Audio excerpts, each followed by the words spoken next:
하나님 말씀 보도록 하겠습니다. 요한계시록 4장 1절부터 11절까지의 말씀입니다. 요한계시록 4장 1절부터 11절까지의 말씀. 저와 여러분이 한 절씩 교독하도록 하겠습니다. 제가 가진 성경으로는 신약성경 403페이지에 있습니다.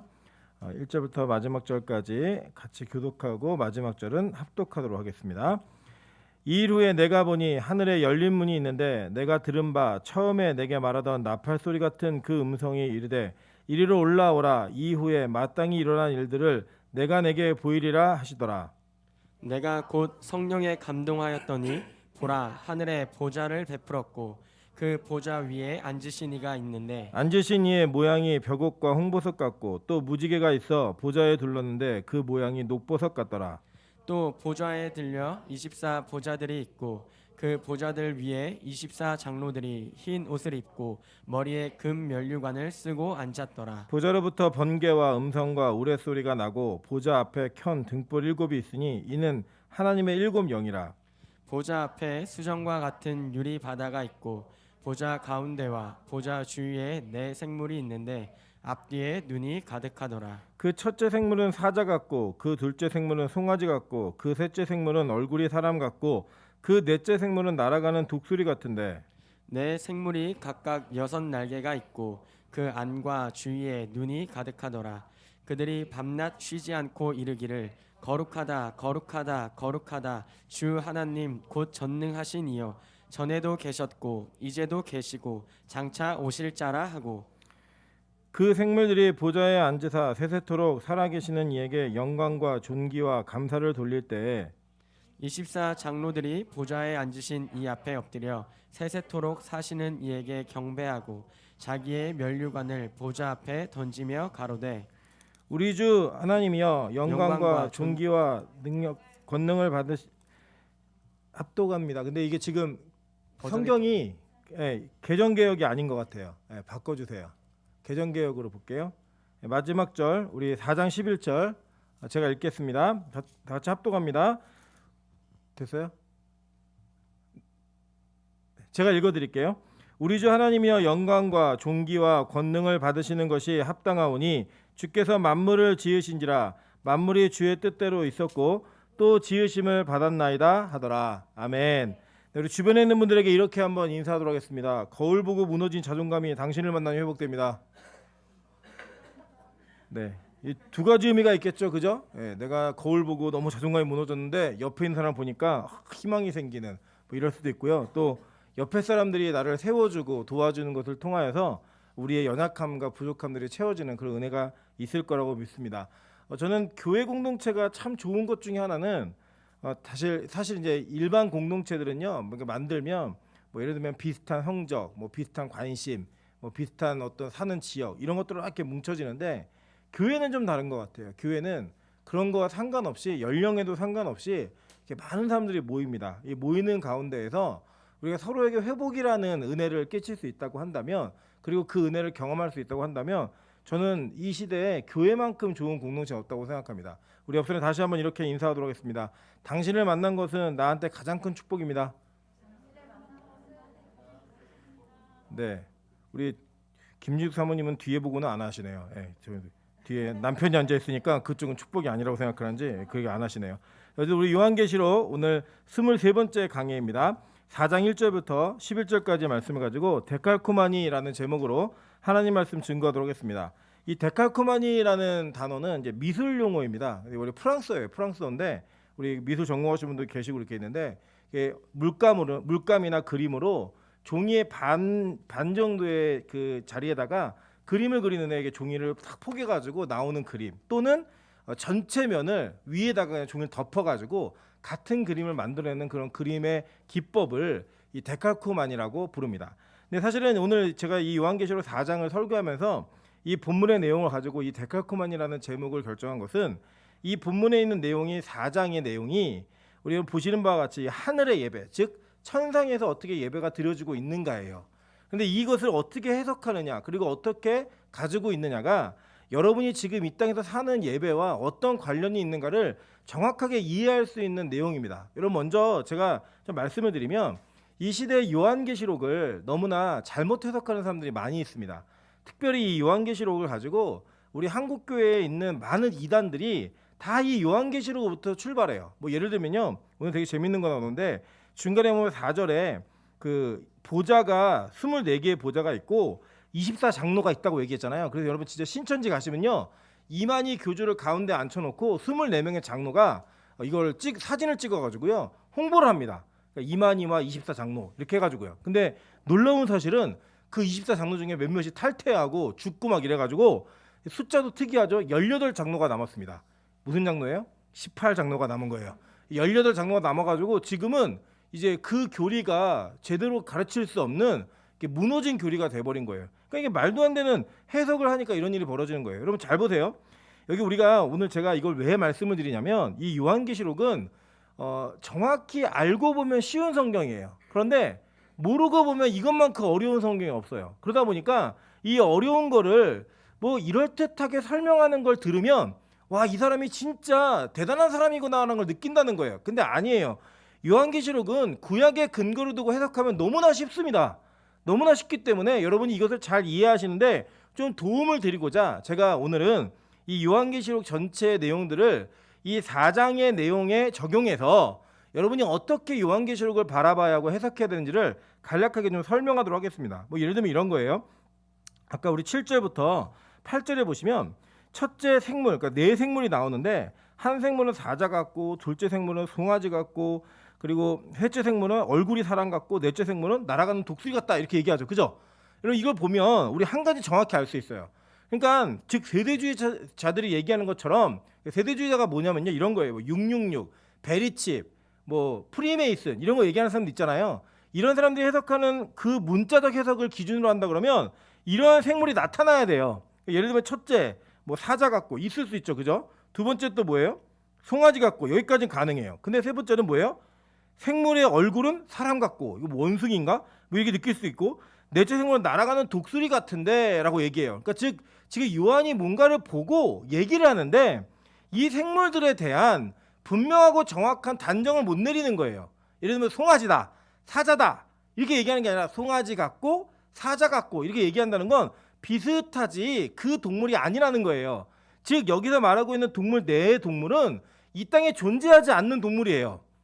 비슷한 거예요, 그냥. 그런데 제가 옛날에 이거 어렸을 때 제가 한번 말씀드렸죠. 그 세대주의자가 썼던 성경 그러니까 소설 중에 이 어네스트 앵글이라는 사람이 쓴 휴거라는 소설이 있습니다.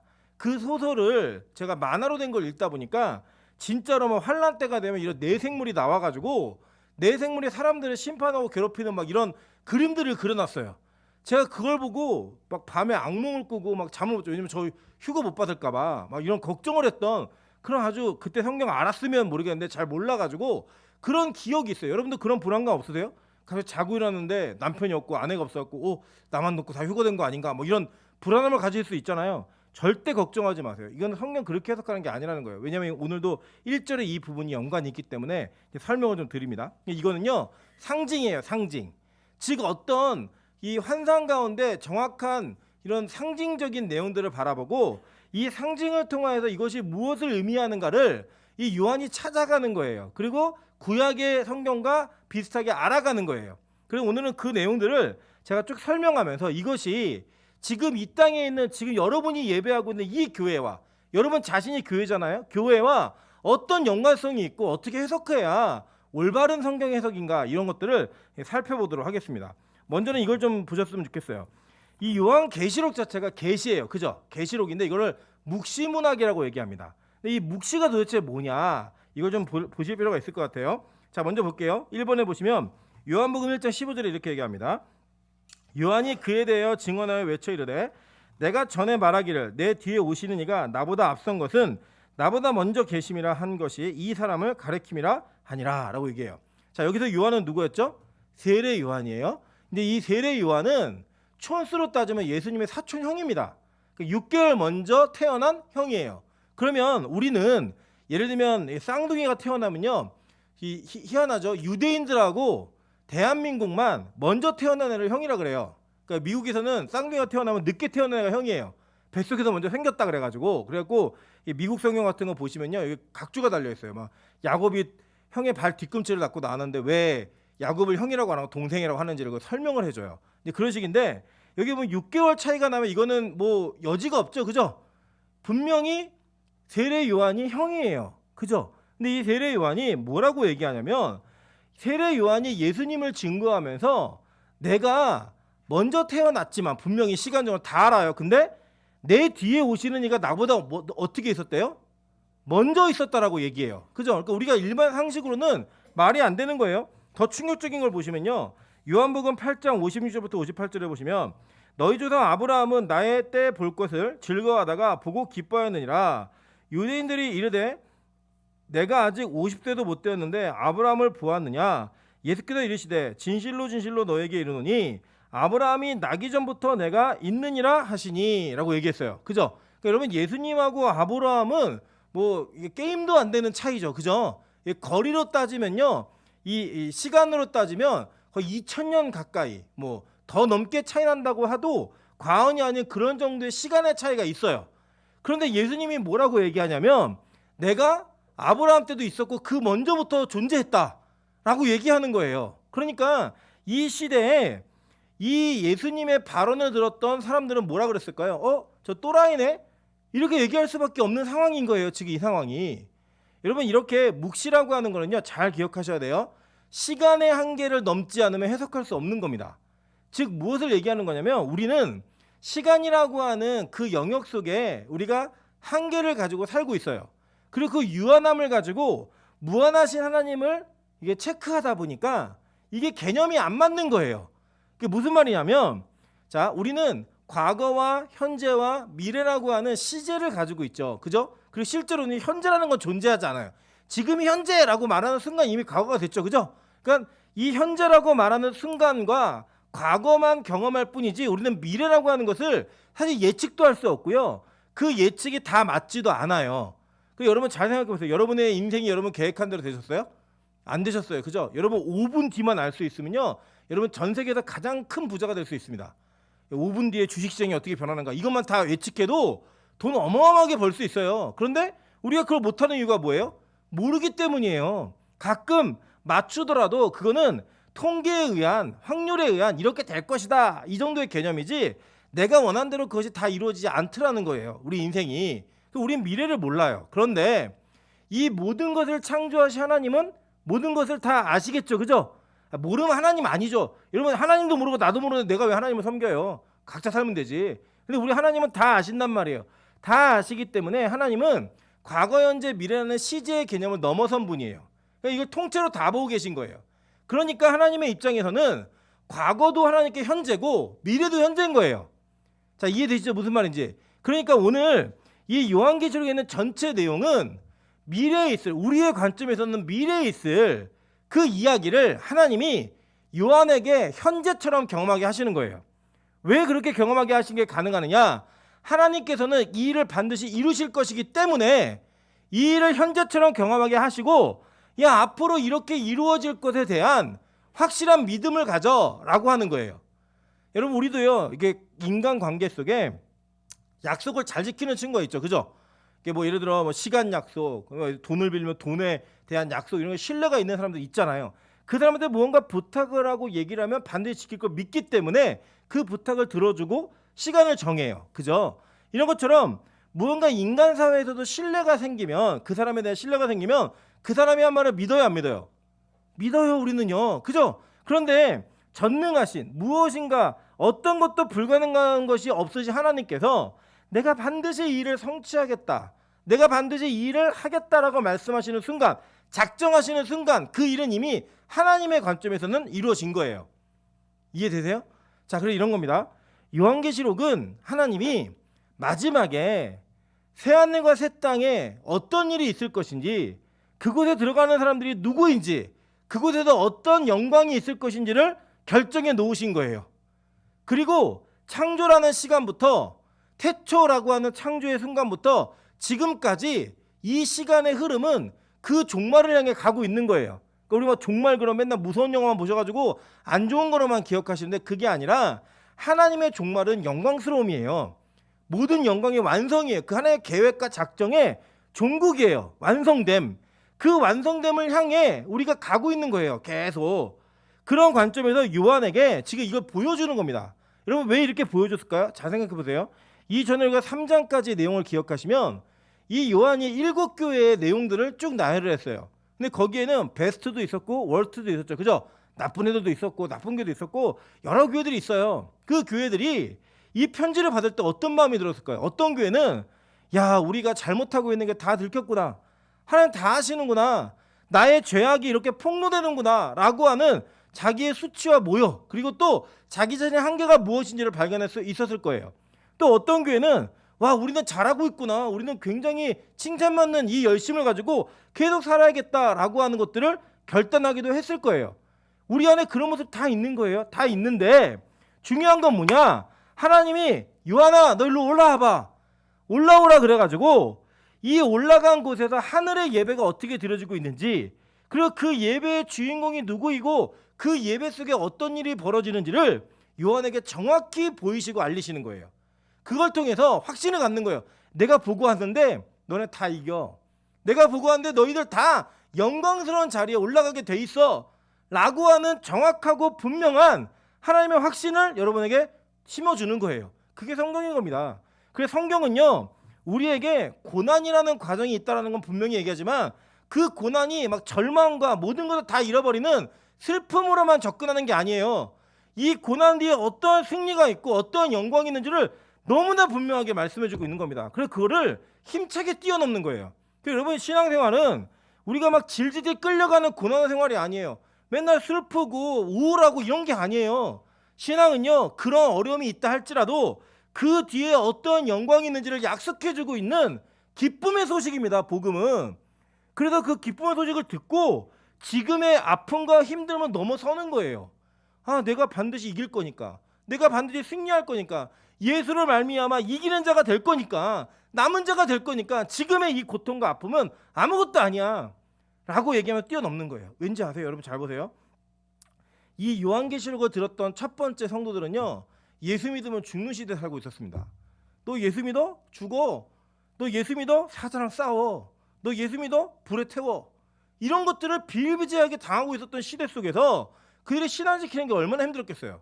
사실 우리는 지금 예수 믿는 것 때문에 눈총받는 것만으로도 굉장히 불편하잖아요.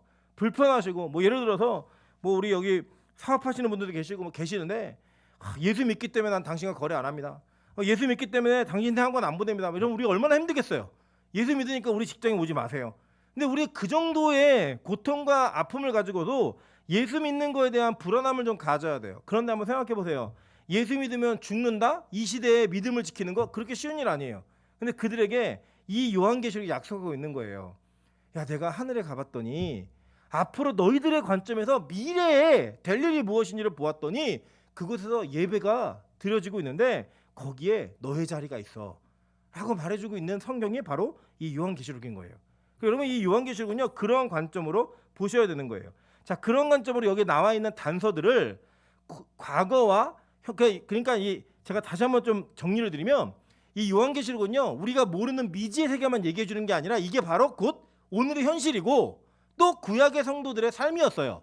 그래서 요한계시록과 이 창세기는 한 짝이고, 전체 요한계시록에 진술하고 있는 모든 성경의 예언들은 과거로부터 동일한 근원을 가지고 얘기하고 있고 미래로 향하는 동일한 방향성이 있어요. 그래서 뭐 구약과 신약이 다른 성경이 아니라 동일한 성경을 우리에게 인식되어지고 동일하게 아멘으로 화답되어지는 거예요. 그래서 여러분, 지금 예를 들면 아브라함은 요한계시록 못 읽었잖아요. 그죠? 그런데 아브라함은 지금 요한계시록을 경험하고 있어요.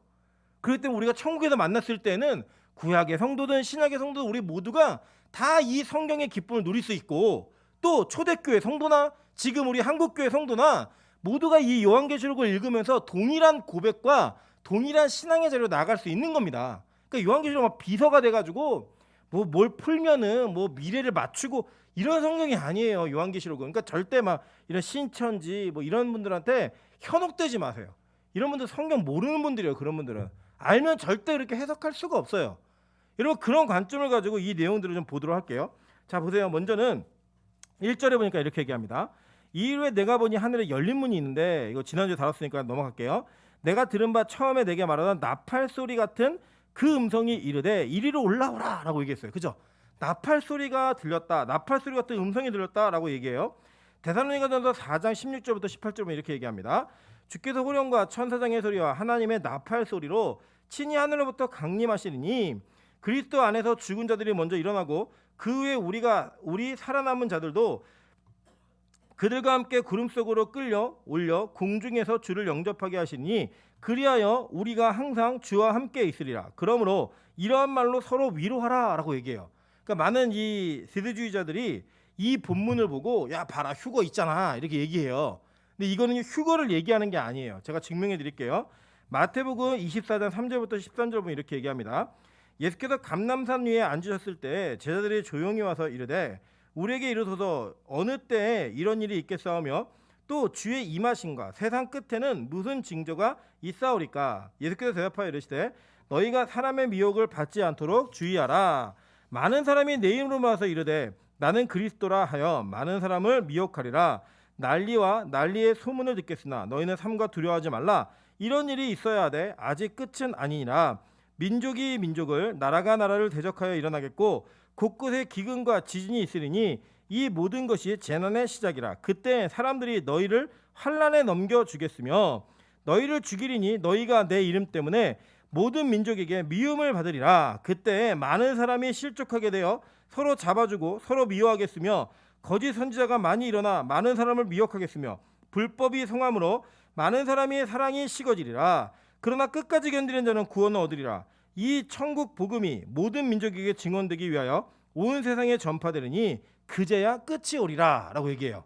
자, 그러니까 지금 여기 보시면요, 지금 이 세대주의자들이 데살로니가전서를 기준으로 뭘 얘기하냐면 이런 거예요. 대환란이 있는데 그 환란이 있기 전에 믿는 자들이 들림을 받는다는 거예요. 그래서 남은 자들만 거기서 환란을 당하고 그 환란 당하는 자 중에 몇몇이 나중에 다시 구원받는 일이 있다라고 얘기를 하는 거예요. 그래서 이제 그 휴거 이후에 어떤 환란이 있느냐 뭐 이런 것도 좀 얘기하고 그때 이제 베리치 받는 사람 안 받는 사람 이런 사람 막 얘기하는데 그게 아니에요, 여러분. 그 사람들이 얘기하는 거는 믿는 자들은 환란을 받지 않고 구원받는다는 거예요. 들림을 그냥. 그럼 오늘 예수님이 뭐라고 말씀하셨어요? 야 너희들 마지막 때 어떤 일이 있는 줄 알아? 어떤 일이 있냐면 막 곳곳에 민족이 민족을 뭐 나라가 나라를 대적하여 막 이런 것들이 있겠고 난리에 난리 소문이 있겠는데 그때 이 모든 것이 재난의 시작이다 라고 얘기하면서 그때 사람들이 너희를 환난에 넘겨주겠으며 라고 얘기했어요. 그죠? 그러니까 믿는 자들이 고통을 당해야 안 당해요? 당해요. 그리고 여기 보면 계속 뭐라고 얘기하냐면 내 이름 때문에 모든 민족에게 미움을 받으리라 라고 얘기했어요. 그죠? 그러니까 예수 믿는다라고 하는 것 때문에 미움을 받아요, 안 받아요?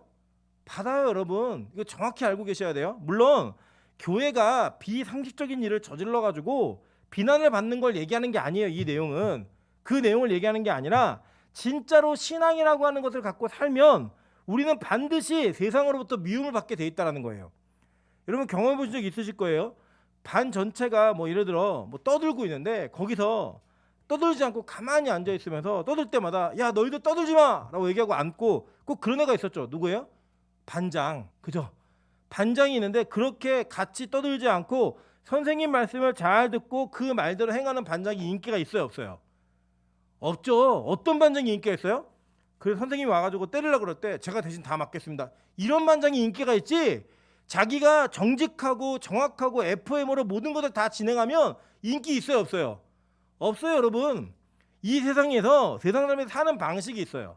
야 이렇게 하면 돈 벌 수 있어. 이렇게 하면 노후가 평탄해. 이렇게 하면 다른 사람들 위에 올라갈 수 있어. 라고 말하고 있는 세상의 원리와 법칙이 있거든요.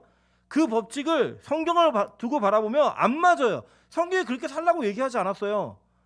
남을 찢어 눌러서라도 내 자존감을 높여야지. 내가 자존감이 낮아지면 남을 세워주는 거 이거 성경이 말하고 있는 내용이 아니에요. 그죠? 그런데 성경은 뭐라고 얘기해요? 네 원수가 네 오른뺨을 치면 왼뺨을 돌려대래요. 남들이 너의 겉옷을 갖고자 소송을 하면 속옷까지 내어주래요. 남들이 오리를 갖고자 원하면 심리를 같이 가주래요.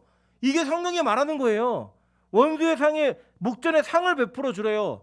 그게 성경이 말하는 거라니까요. 이거는 일반 세상에서는 이해할 수 없는 거예요. 여러분 그렇게 한번 살아보세요. 어떤 일이 벌어지나. 야 너 참 대단하다 이게 아니고요. 너 바보야? 왜 그렇게 살아?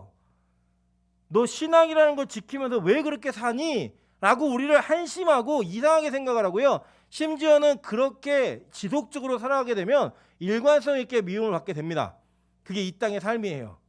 성경이 오늘 그걸 얘기하는 거예요. 예수 이름으로 살면 그 예수 이름 때문에 여러분이 당하고 있는 실제의 손해들과 포기들과 고난들은 세상이 칭찬해주는 고난이 아닌 거예요. 비웃는 거예요. 그러니까요, 교회 안에, 기독교 안에 거짓된 복음이 자꾸 들어오는 겁니다. 뭐 긍정의 힘, 잘 되는 나, 뭐 복받는다, 삼박자 복음, 이런 게 자꾸 들어와가지고 여러분이 이 세상에서 예수를 잘 믿으면 세상 사람들 이길 수 있을 그런 힘과 능력을 갖는다라고 얘기하는 거예요. 여러분, 제가 말씀드려 볼게요. 예수 믿고 예배 잘 드리면 코로나 안 걸려요? 아니에요. 여러분, 마스크를 안 쓰면 코로나 걸려요. 여러분, 소독을 열심히 하지 않으면 아무리 예수 믿고 기도를 열심히 해도 우리는 바이러스균에 노출이 되는 순간 우리에게는 병이 걸리게 되어 있습니다. 그게 일반적 원리예요. 그죠? 그런데 우리는 그것을 자꾸 우리가 무언가 이 땅에서 예수를 열심히 믿고 나면 이 세상에서 벌어지는 일들로부터 나는 특별한 대우를 받는다고 생각해요. 그런 일 없어요. 그 특별한 대우는 여러분이 생각하는 좋은 특별한 대우가 아니고요, 이상한 대우를 받아요. 예수님이 이렇게 말씀하셨잖아요. 그게 이 땅에서 삶인 거예요. 이 땅에서 삶. 그리고 오늘 이 장면은요, 휴거된 게 아니고요, 요한을 끌어올려서 하나님께서 요한에게 앞으로 이 교회가 어떻게 될지를 보여주고 있는 거지, 이 현실 자체가 휴거되었네를 얘기하는 게 아니에요. 절대로. 그 나라에, 하나님의 나라에 어떤 일이 있나, 이걸 뒤에 보시면 더 정확해요. 자, 보면요, 계시록 7장 13절부터 10절 이렇게 얘기합니다. 장로 중 하나가 응답하여 나에게 이르되 이 흰옷 입은 자들이 누구며 또 어디서 왔느냐? 내가 말하기를 내 주여 당신이 아시나이다 하니 그가 나에게 이르되 이는 큰 환난에서 나오는 자들인데 어린 양의 피에 그 옷을 씻어 희게 하였느니라 라고 얘기해요. 그죠? 흰옷 입은 백성들이 막 나오는데 한 장로가 묻는 거예요. 이게 어디서 온 사람들이에요? 그랬더니 환난에서부터 나오는 자래요. 그것도 작은 환난이에요? 아니요. 큰 환난으로부터 나오는 자다. 그리고 그들이 다 어린 양의 피에 옷을 씻어서 희게 되었다라고 얘기하는 거예요. 이게 내용이에요. 그죠? 그러니까 여러분, 예수 믿는 사람들이 구원받을 때는 반드시 무슨 과정을 통과하게 됐어요? 큰 환난이라는 것을 통과하게 됐다는 거예요. 여러분, 우리 자아는요, 우리의 기본적인 습성은요, 우리는 높은 자리에 앉고 최고의 자리에 있고 싶어 해요. 그게 저와 여러분이에요.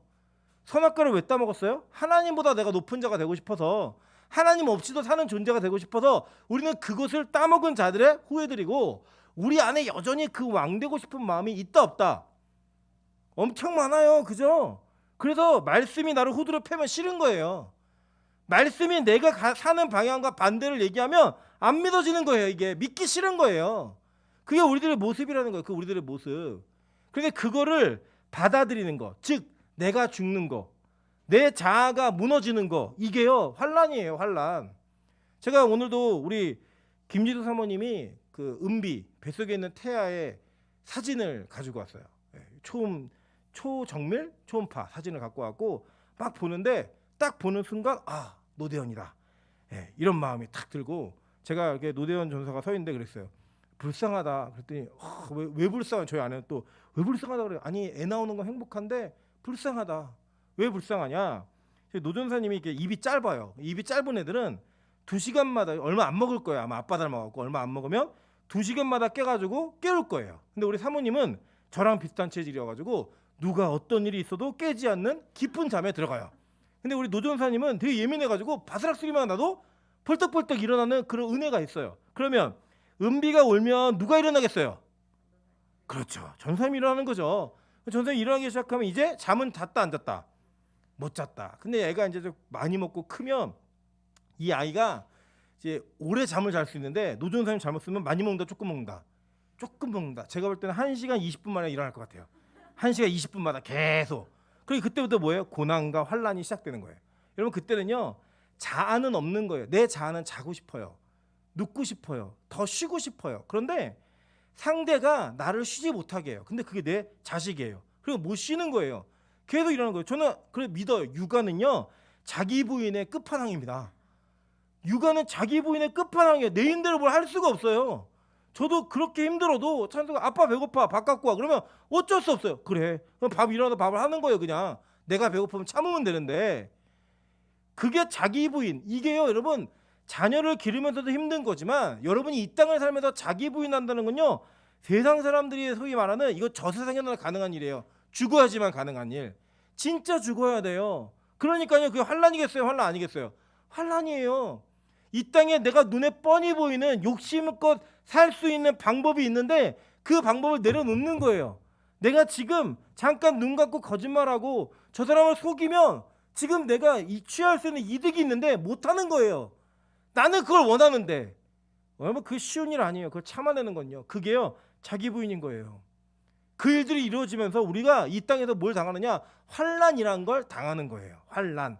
그러니까 여러분이 잘못해서 매 맞는 거 말고요, 여러분이 진짜로 말씀대로 살고 싶고 내 안에 예수가 있기 때문에 살아가는 방식이 지금 이 땅의 삶과 전혀 다른 방식이라면 여러분은 반드시 환란 가운데 있게 돼 있어요. 양보해야 되고 손해봐야 되고 무언가를 내가 가지고 있는 내가 원하는 것들을 포기해야만 하는 그런 일들이 여러분 안에 있다니까요. 그걸 경험하는 게 바로 환란이고 그걸 경험하는 게 여러분 안에 고난이에요. 근데요, 그걸 겪고 나면요, 그 뒤에 그 환란과 고난을 통과한 자들만이 누릴 수 있는 은혜가 있다라는 거예요. 여러분, 천국은요 이 땅의 방식으로 살아가는 것이 아니에요. 천국은 이 땅의 방식이 통하는 것도 아니에요. 그곳은 하늘나라의 하나님의 방법을 갖지 않으면 절대로 살 수 없는 곳인 거예요. 그래서 여러분 보세요. 이 땅에서 흘린 눈물이 어떻게 됐느냐. 우리 아까 읽었던 요한계시록 17장 13절부터 14절 보시면요, 보세요. 그러므로 그들이 하나님의 보좌 앞에 있고 또 그의 성전에서 밤낮 하나님을 섬김에 보좌에 앉으시니가 그들 위에 장막을 치시리니 그들이 다시는 줄이지도 아니하며 목마르지도 아니하고 해나 아무 뜨거운 기운에 상하지도 아니하리니 이는 보좌 가운데 계신 어린 양이 그들의 목자가 되사 생명수 샘으로 인도하시고 하나님께서 그들의 눈에서 모든 눈물을 씻어주실 것임이라 라고 얘기하는 거예요. 그러니까 여러분, 이 땅에 이렇게 천국에서 위로받는 자들은 세상에서 어땠다는 거예요. 이 사람들은요, 배고프고 목마르고 뜨거운 기운에 상한 사람들이고, 그리고 그 사람들이 눈물이 마르지 않았던 사람들인 거예요, 이 땅을 살면서. 그래서 그들에게 주어지는 보상이 뭐냐, 그 나라에 가면 줄이지도 않고 목마르지도 않고 뜨거운 기운에 상하지도 않고 여러분 눈에서 눈물을 닦아주시는 은혜를 경험한다는 거예요. 이 땅에서도 잘 먹고 잘 살고 이 땅에서도 남들 찢어 누르면서 내가 원하는 것도 다 이루었고 남들에게 해를 끼치며 살았고 맨날 눈물 흘리는 게 아니라 웃으며 살았던 애들에게 무슨 위로가 되겠어요? 천국이 위로 안 되는 거죠. 환란이라는 것을 경험해보지 않은 자들에게는 천국은 절대 매력적인 곳이 아니에요. 그래서 여러분, 이곳에 들어가는 거예요. 누가요? 반모섬에서 예수 믿는다라는 것 때문에 하드리나누스 황제의 그 치아 속에 그 노년의 노후를 이끌고 그곳에서 채석을 하고 노동을 하고 있었던, 유배 생활하고 있었던 요한이 이걸 보는 거예요. 얼마나 여러분 승리감이 있겠어요. 야, 내가 비록 지금은 이 땅의 세상의 권력에 굴복하고 이 세상의 권력에 맞서지 못하고 힘이 없어서 여기에 끌려와가지고 이렇게 노역을 담당하고 있지만 그곳에서 주일날 예배드리는 그날에 환상을 보는 거예요. 주님이 부활하신 그날에 그 환상을 보는 가운데 너 올라와라 그래서 천국을 미리 가서 보는 거예요. 그러면 여러분, 이거 대박이 아니에요. 대박인 거죠. 완전히 지금의 아픔과 고통을 이겨낼 수 있는 힘이 있는 거죠. 그죠? 여러분, 제 동생이 그 악관절이 안 맞아가지고 이 양악 수술을 했어요. 그리고 제가 보니까 우리 박미영 집사님도 했는데 이게 두 사람 다 예뻐지려고 한 게 아니에요. 제 동생이 뭐라고 얘기했냐면 이 양악 수술을 예뻐지려고 하는 애들은 정말 정신 나간 애들이라고 그랬어요. 너무 아프고 힘드니까. 그런데 여자들이 그걸 왜 참아요? 지금의 이 고난을 참고 견디면 예뻐질 수 있다는 확신이 있기 때문에 참는 거예요. 왜 맨살을 찢어요? 참는 거예요. 고난을 견디는 거예요. 왜 굶어요?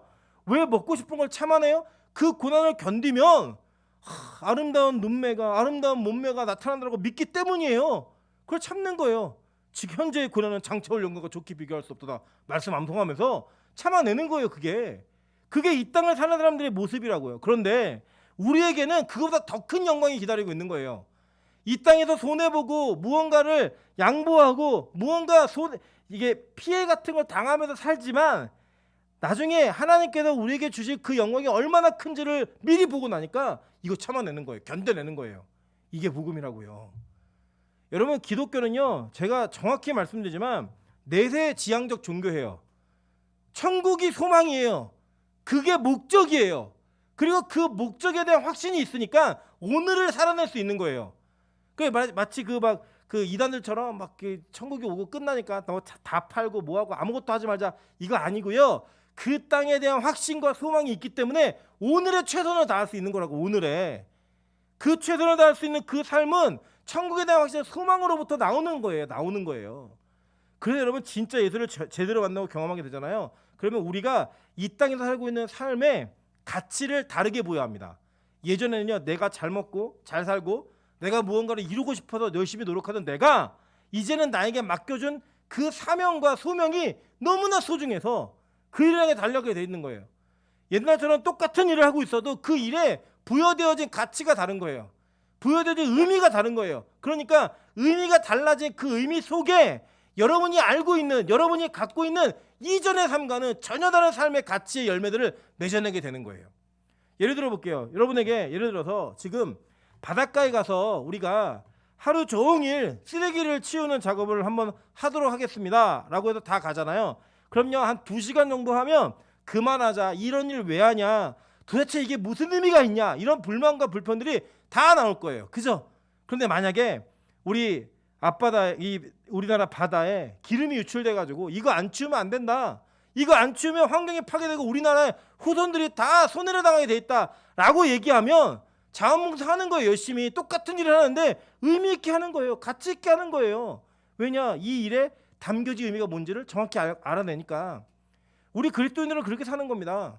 여러분이 왜 예배하고 있느냐, 왜 하나님을 바라보느냐, 이것은요, 여러분이 지금 이 땅에서 그렇게 예배하는 행위가 어떤 의미가 있는가를 알게 되면 우리가 이 예배를 지금의 보다는 훨씬 더 가치 있게 여길 수 있다는 거예요. 그러니까요, 뭐 예배 시간에 지각하고 졸고 왜 가능하냐, 이거는 그 의미가, 내 행위가, 내 예배가 이 나라에서 어떤 의미가 있는지, 하늘나라에서 어떤 의미가 있는지 모르기 때문에 가능한 거예요. 모르기 때문에.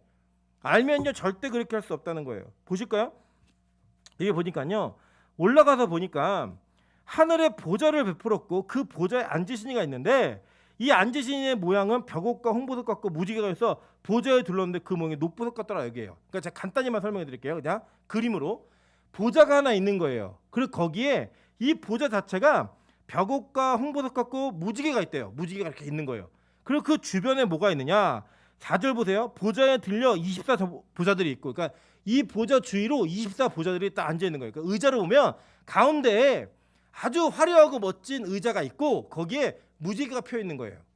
그리고 그 주변으로 24 의자가 쭉 있는 거예요. 24개 의자가. 그리고 거기에 앉은 흰옷 입은 장로들이 머리에 금관을 쓰고 있는 거예요. 24 장로가 뭐냐, 뭐 여러 가지 뭐 추측들 이런 것들 여러 가지 합니다.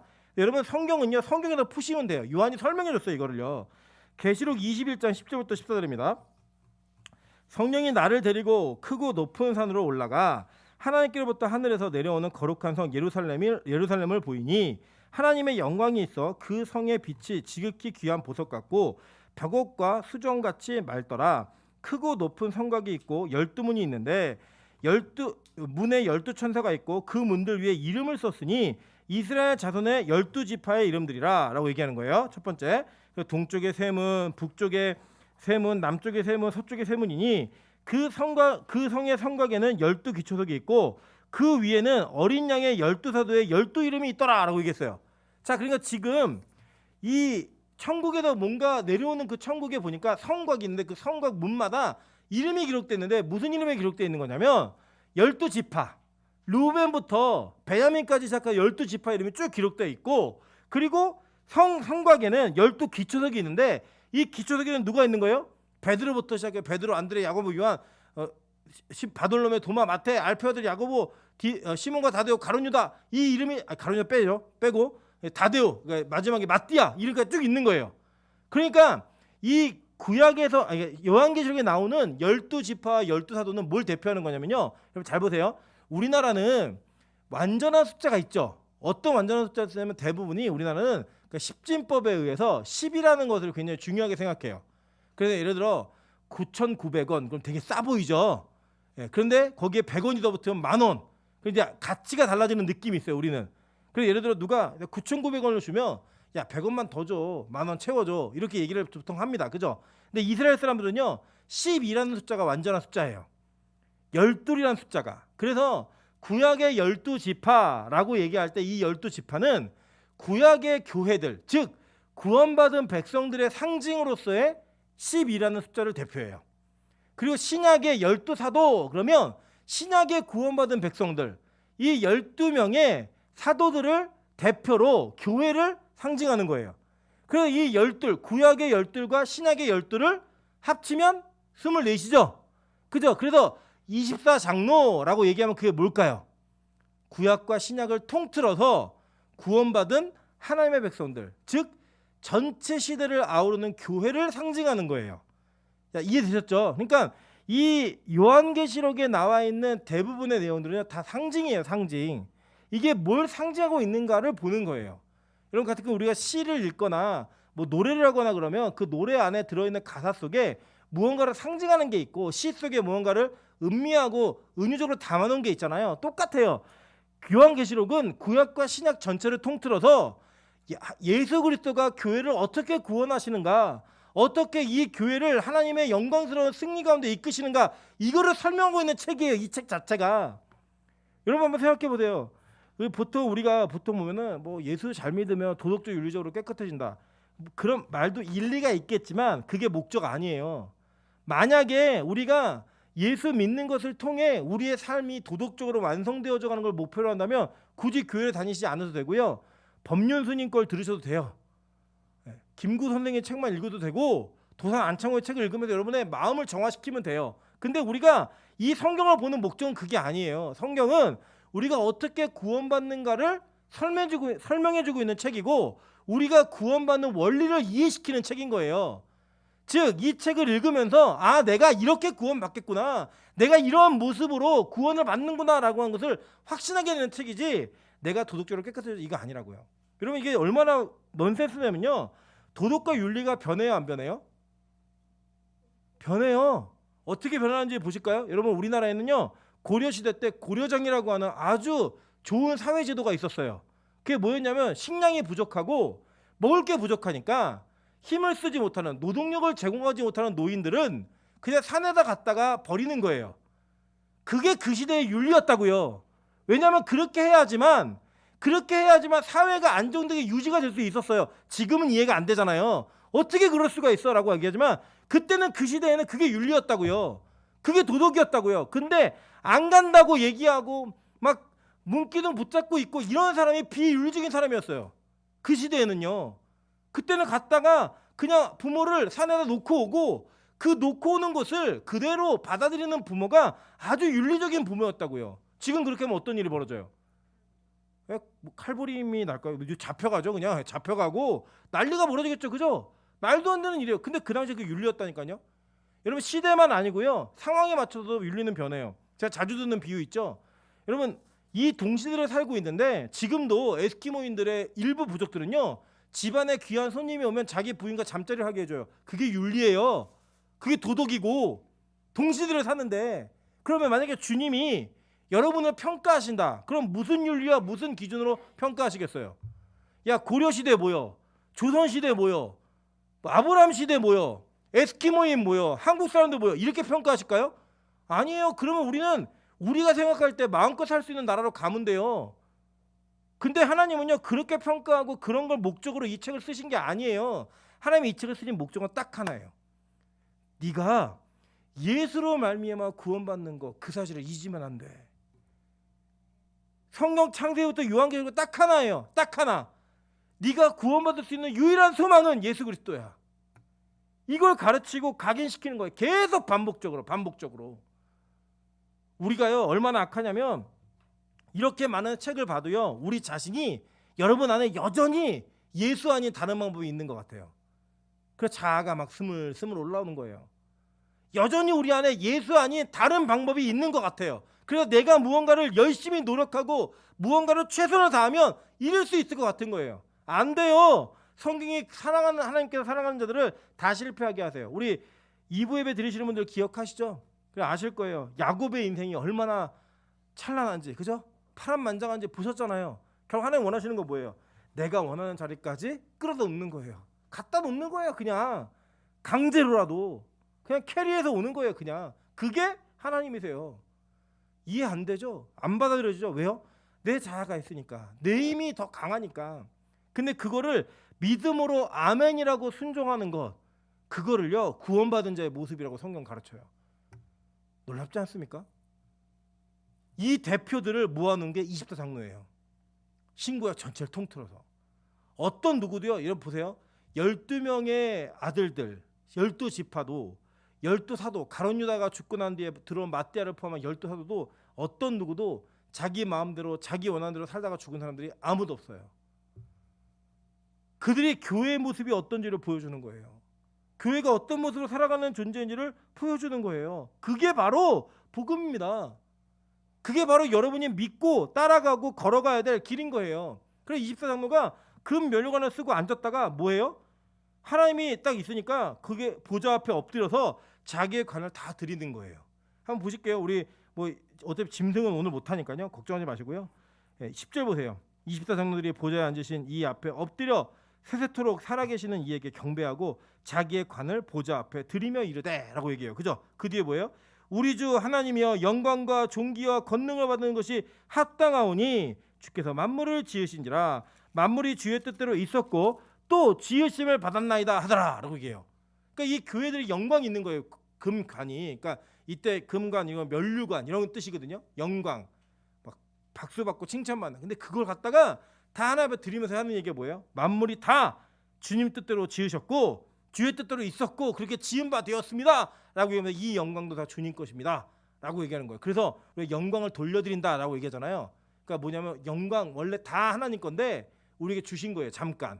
그리고 우리 관에 씌워지는 거예요. 너에게는 뭐 이런 봉사, 헌신, 희생 뭐 여러 가지 뭐 다 씌워주는 거예요. 예를 들면 우리가 이 땅에서 살아가면서 영광 받는 일이 있잖아요. 금메달 따고 영광 받는다 막 얘기하고 물론 그런 영광을 추구하는 하나님은 아니시지만 그런 조그만한 거라도 우리가 남들에게 집중받고 박수 받는 일이 있어요. 그때 믿는 사람들은 뭘 해야 되느냐? 진짜 교회 구원받는 자들은 이 모든 것이 다 하나님 것입니다 라고 얘기하는 거예요. 이 모든 것이 다 주님의 것입니다 라고 고백하는 거예요.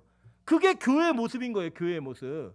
이게 예배의 모습인 거예요. 예배의 모습. 그러니까 여러분 이 시간은요 여러분이 선택하고 여러분이 결정해서 온 것이 아니에요. 이 시간은 여러분이 드러나고 여러분이 무언가 집중받기 위해 온 시간이 아니에요. 이 시간은 오직 하나님께서만이 영광 받으시는 시간이에요. 일주일 동안 우리가 살면서 우리 안에 있었던 모든 일들, 그게 좋은 일이든 나쁜 일이든 모든 것들이 다 주님의 뜻이 이루어지고 있는 거거든요. 그 이루어지는 관계 속에, 상황 속에 하나님 이 모든 것이 다 주님의 뜻입니다 라는 고백을 하는 거예요. 그게 바로 여러분, 저와 여러분이 이곳에서 예배드리고 있는 이유인 겁니다. 그것이 바로 여러분이 이곳에서 예배하는 목적인 거예요. 그래서 이 예배의 주인공은 하나님 외에는 아무도 없는 거예요. 믿으십니까? 여러분 이것을 고백하십니까? 그게요 여러분 천국의 백성들의 모습이었다고 요한이 증거하는 거예요. 그러면 오늘 제목처럼 지금 이 땅에 교회들이 있잖아요.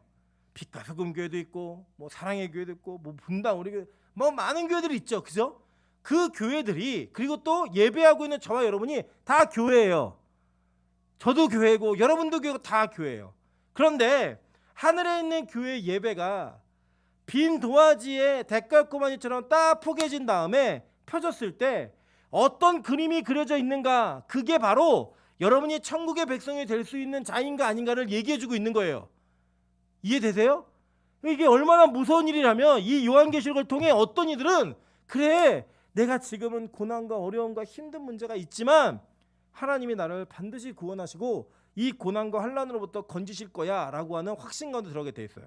어떤 이들은 큰일 났네. 나는 그 모습이 아닌데 나는 원래 천국의 예배하고는 전혀 다른 예배를 드리고 있네 라고 하는 그 대깔꼬마니가 안 나오는 거예요. 그러면 어떤 일이 벌어지냐? 우리는 끝인 거예요. 더 이상의 소망이 없는 거예요. 여러분과 요한계시록은 전혀 상관없는 책이에요. 지금 이 시간에 이 자리에 앉아서 수없이 많은 예배를 드리고 있는 우리들에게도 하나님은 너 그 예배 실패한 예배야 라고 말하실 수 있어요. 설교를 하고 있는 저에게도 혹시라도 제가 하나님의 말씀이 아닌 전하면서도 하나님의 영광이 아닌 다른 것을 추구하고 있으면 그런 일이 벌어질 수 있어요. 우리는 예배 자체에 그 하나님에 대한 목적을 두고 사는 자들이 아니라 그 예배를 드리는 나를, 예배 드리는 내가 어떻게 보여지고 어떻게 평가받고 어떤 환영을 받는가에 더 집중하고 있는 그런 이 세상에 사교 모임 같은 그런 차원으로 예배를 드리고 있는 자들도 있을 수 있다라는 거예요. 그게 뭔지 아세요? 그게요, 자기를 예배하는 지옥의 예배입니다. 저는 우리 빛과소금교회가 진짜 예배 드리는 교회였으면 좋겠습니다. 천국의 교회가, 천국의 예배가 그대로 데칼코마니처럼 나오는 그런 예배였으면 좋겠습니다. 동일하게 지금 이 자리에 앉아 예배드리고 있는 모든 분들이 그렇게 되었으면 좋겠습니다. 저는 알고 있어요. 저를 포함해 우리에게 아직 그 예배자의 모습이 아닌 내 모습이 있다는 거 다 고백해야만 해요. 그런데 그 와중에도 우리를 여전히 포기하지 않으시고 만드시고 빚어가시는 그 하나님의 능력으로 말미암아 언젠가는 하나님, 이 예배가 진짜 영광의 예배군요. 하나님, 이 예배가 축복의 예배이군요. 하나님, 이 예배가 천상의 예배이군요 라고 고백할 만한 여러분의 개인의 예배가 세워져야만 합니다. 그래야 여러분이 구원받은 백성임이 확인되어지는 거예요. 뭐 그냥 세례 형식적으로 받고 교회 안 빠지고 다니고 있고 형식적으로 헌금하고 있다 그래서 구원받는 백성 아닙니다. 우리 안에 진짜 구원은 이 하늘나라의 모습이 그대로 우리 삶에 데칼코마니처럼 나타나야 돼요. 지금 여러분의 인생의 도화지에 어떤 그림을 그리고 계십니까? 지금 여러분의 인생의 도화지에 어떤 그림이 포개어져 나타나고 있습니까? 만약에 그것이 이 천국의 메시지와 별개의 그림을 그려가고 있다면 여러분, 그 그림의 끝은 지옥불에 불타고 있는 이 세상과 여러분 자신의 모습을 그릴 수밖에 없을 것입니다. 오늘 우리는 이 장면을 통하여 이 세상 속에 다른 방식으로 살아가는 여러분의 그 삶의 방식이 틀리지 않았다는 확신과 함께 고난과 역경과 어려움이 있다 할지라도 천국의 예배를 드려가야만 합니다. 그게 복음이에요. 여러분, 교회에 오늘도 우리 새로운 성도가 있는데, 교회가 새로운 사람들에게 호의적으로 보이기 위해서 할 수 있는 일들이 있습니다. 이미지 좋게 하는 거 얘기하면 돼요. 이런 아주 본질적이고 믿음 없이는 믿어지지 않는 이야기들 되도록이면 줄이고, 우리 교회가 사회적으로 어떤 일을 하고 있는지, 불쌍한 사람들 어떻게 돕고 있는지, 어떤 일을 어떻게 행하고 있는지를 광고하고 홍보할 수 있는 이런 일들을 많이 만들어가면 교회는 칭찬받습니다. 사람들이 좋아합니다. 호의적으로 생각합니다. 그 도움의 혜택을 자신들이 받으면 더 좋아합니다. 그러나 성경은 그런 교회가 진짜 교회라고 얘기한 것이 아니라 하나님을 가장 영광스럽게 여기는 교회, 그 하나님께 예배하는 교회를 진짜 교회라고 말하고 있습니다. 저는 우리 교회가 진짜 교회가 되길 바랍니다. 그리고 우리 교회에 누가 오든지 기존에 있던 사람들도 새로 오는 모든 사람들도 이 교회는 모든 사람들이 진짜 예배자로서 예배했으면 좋겠습니다. 그게 주님께서 우리에게 원하시는 모습일 겁니다. 저는 오늘 이 본문을 통하여 여러분의 인생의 도화지에 어떤 그림이 그려지고 있고 어떤 예배가 그려지고 있는지를 다시 한번 점검하셨으면 좋겠습니다. 오늘 찬양으로 기도하실 텐데 우리 주의 아름다움은 말로다 형용